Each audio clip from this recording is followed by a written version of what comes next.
Okay, so you guys wanted us to take a deep dive into everything happening with Yahya Sinwar, the Hamas leader. And wow, the footage is, well, it's something else. It's hard to watch, honestly. Right. We're talking Israeli military drone footage, and it might actually show Sinwar's last moments. It's a really stark look at just how high tensions were at that moment, and that this could be a turning point in the whole conflict. And it seems like every news outlet is saying this is huge, a turning point. But before we get into all that, we have to back up a bit, right? Because this wasn't just some random guy. Yeah.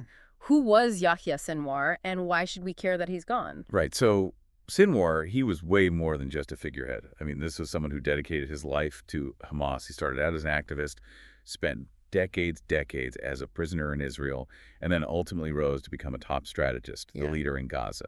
This wasn't just a job for him. Yeah, and you mentioned the prison time, and it's not like he was just sitting in a cell, right? He actually founded Hamas's intelligence unit, the Majd, while he was locked up. Exactly, and that's something that's really important to understand about him. He wasn't just serving time, he was using it. The Majid, it became his training ground in a way. He learned about intelligence gathering, covert operations, all while he was behind bars. It's kind of a scary thought, but it helps understand how important he was, how influential he became within Hamas. Okay, so we've got this brilliant, extremely well-connected leader. He knows this conflict, the Israeli-Palestinian conflict, inside and out.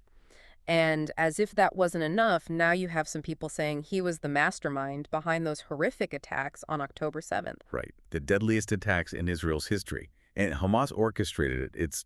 I don't even know where to start. Yep. If Sinwar was involved in planning that, it adds this whole other layer of complexity. So much to unpack there. It really makes you question everything. Was he really a driving force behind it? Or was it more of a broader thing within Hamas? I mean, we might never know the full story there. It's definitely a question with huge global implications. Yeah. One thing's for sure, shortly after those attacks, things escalated dramatically. Sinwar was in Rafah in southern Gaza, and Israeli forces got into a firefight near his location. And this is where we get into some of the reporting on this. Israeli sources say they returned fire, a tank got involved, and then they sent in the drones. And this is where that drone footage comes in. It's wild. Sinwar is reportedly in a room, alone, just moments before some kind of explosion. It's chilling. And while Hamas hasn't officially confirmed that he's dead, the New York Times, they obtained photos of a body that looks a lot like Sinwar. And get this, the room in the photos, it matches the drone footage. It's like all these little pieces are coming together, but in the worst way possible. It's important to remember just how much influence Sinwar actually had. He wasn't just a military guy. Back in 2017, he became the political head of Hamas in Gaza. So he was calling the shots on multiple levels. So this really could be a turning point then. But the big question is, a turning point to what? What does Sinwar's death actually mean for the conflict, for the whole region? That's what everyone's trying to figure out. Some U.S. officials, and I'm sure you've seen this in the news, some U.S. officials are saying this could be huge for getting a ceasefire. Or at least it might get those hostage negotiations moving. It's been heartbreaking to watch, honestly. Over 200 hostages still held in Gaza after the October 7th attacks. And those negotiations have been going nowhere, it seems like. Absolutely agonizingly slow. Well, and you have to remember, it's incredibly complicated, right? You've got all these demands on both sides, so much distrust, the trauma. But, and this is key, Sinwar, he had a ton of sway within Hamas. So now maybe, just maybe, this opens up a space, even if it's tiny, for other voices to be heard. Voices that would be more willing to negotiate, maybe? That's the hope. But there's really no guarantee, is there? And we have to be realistic about the bigger picture here, too. This isn't just about Israel and Hamas. Hezbollah, they're watching all of this very closely, and they're not happy.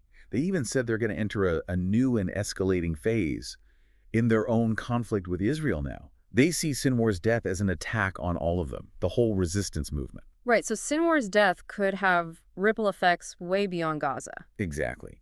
This could easily set off even more tensions throughout the entire region. And it just makes you think about this whole strategy, right? Israel using these targeted assassinations. It's not like this is the first time they've gone after Hamas or Hezbollah leadership. Right, and it begs the question, I mean, does it ever really work? Does it actually make things more stable, or does it just create more chaos? And honestly, a lot of people are really skeptical. I was reading an article on CNN earlier. They interviewed some people in Gaza, and they don't think this is going to change anything. Yet, some experts are saying the same thing, that this cycle of violence runs so deep, it doesn't matter if you take out one leader.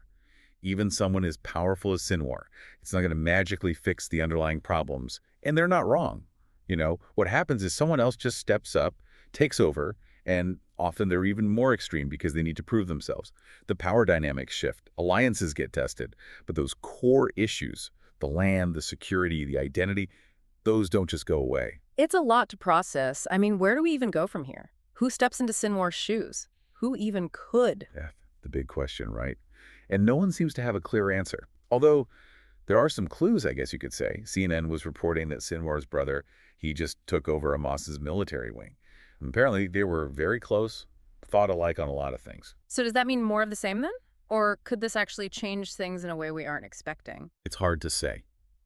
But it's not just about what's happening inside Hamas, is it? We can't forget about all the other players here. Iran, for one. They're a major backer of Hamas, and they're watching all of this very carefully. You can bet on that. And then you have the U.S. trying to mediate, but also looking out for their own interests in the region. Right. It's like they're playing 4D chess over there. Exactly. And we can't forget about Qatar, Egypt. They're both trying to broker some kind of peace deal.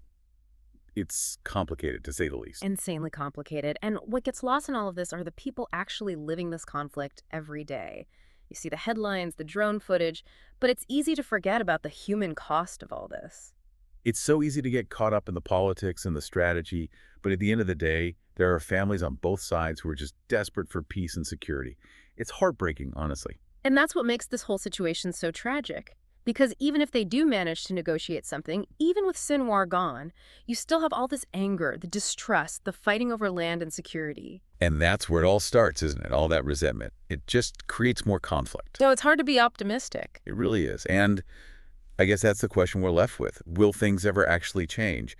Can they break this cycle of violence? Or is the killing of Yahya Sinwar, is it just the beginning of a whole new chapter in this conflict? It's a question without an easy answer, that's for sure. But it's one we all need to be thinking about.